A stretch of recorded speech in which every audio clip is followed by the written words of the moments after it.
Greetings, Karibu Kiora. Welcome to 10 with David, with the crazy Kiwi Kenyan Kingdom Kid. Oh, I like the alliteration. Thank you for joining me today as we look at the Lord's Supper, or communion as we prefer to call it today. So, we mentioned yesterday that everything in God doesn't just happen. It starts way back in the Old Testament, and it's the same with communion. So here we go back to the time of Abraham. His nephew Lot got in with a bad lot, really. He was in Sodom and Gomorrah, and he was captured when the 11 kings, 6 against 5, had a battle, and the kings of Sodom and Gomorrah, that side lost. Lot was captured. Abraham heard, he was going to rescue Lot, his nephew. And he came with 318 men, and he overcame the victorious side, recaptured Lot, his family, his stock, and everything that belonged to him. He came to Salem. Salem today is known as Jerusalem. And the king of Salem, the king priest of Salem, was someone called Melchizedek. He was someone who didn't have a beginning and didn't have an end. He was a very important man, or some would say a pre-incarnation of Jesus. Melchizedek received a 10% tithe of what Abraham had taken. And in return, Melchizedek brought out to Abraham bread and wine as a celebration. So you can see the priestly bread and wine goes right back to the time of Melchizedek.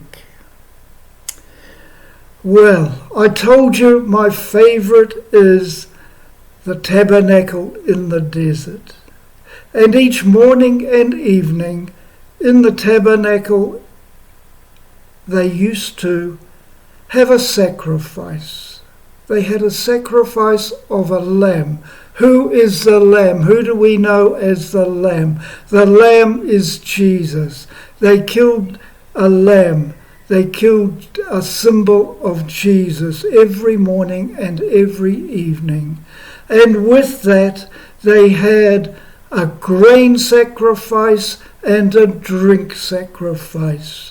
The grain sacrifice was bread, and the wine and the drink sacrifice was wine. So right in the temple, in the tabernacle, and then later in the temple, there was a sacrifice of wine and bread. Not a part of a sacrifice was wine and bread. So you see, we have there two instances. Now I'm going to skip a bit and go over to when Jesus came. Jesus came. He was 30 years old, and he went to a wedding in Cana in Galilee. Now, weddings in those days took a long time. They took a good week. And actually, only the men went to the wedding. The women were in the kitchen. Some things don't change, but the women do get to the wedding now. So the most terrible thing that could happen in a wedding, as the men were sitting round joking and sharing stories, is the wine ran out. The wine ran out. You couldn't have that. So, the master of ceremonies went out to the kitchen, and he saw Mary. And Mary was perhaps the chief cook. We don't know. But she said, "Well, don't despair, talk to Jesus." Jesus overheard this and said, "My time has not yet come." But in fact, his time was about to come. For the age of 30 was when men became priests in the temple, and Jesus had reached that age. So we know the story. He sent the big jars away. He had them filled with water. They brought them back. The MC put a ladle into the wine. He had a sip. It was the most beautiful wine he had ever tasted. He said, "Everywhere else, you give the good wine first and save the bad wine for when people are drunk." Now you see, Jesus had 3 or 4 of his disciples, if I remember rightly, at this feast. They wouldn't have thought of anything at the time.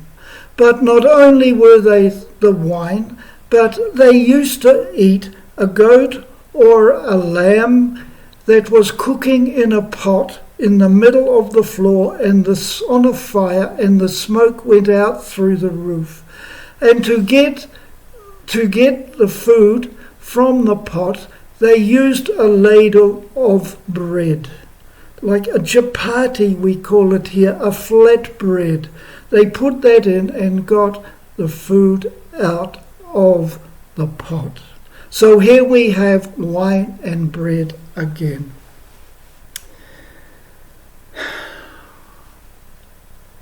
Then we come to the Last Supper.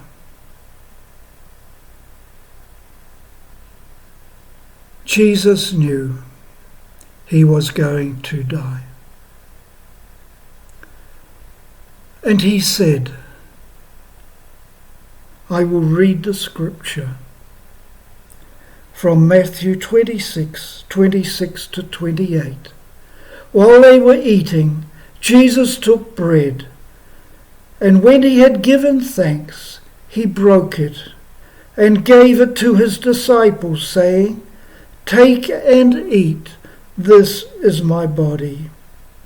Then he took a cup, and when he had given thanks, he gave it to them, saying, "This is the blood of the covenant, which is poured out for many for forgiveness of sins." Elsewhere it says, "Do this in remembrance of me." Do this in remembrance of me. You see, when Jesus died, the veil in the temple was split into two, from the top to the bottom. And we all became priests, a kingdom of priests. So we can now take communion. We don't need a pastor, a priest to give it to us. We can all take it ourselves when we eat with our meal. And Jesus asked us to do this on a regular basis. So please, remember what Jesus said, and let us take the bread and the wine to celebrate his death until he comes with our meals. Thank you for joining me, and I look forward to joining you again next time.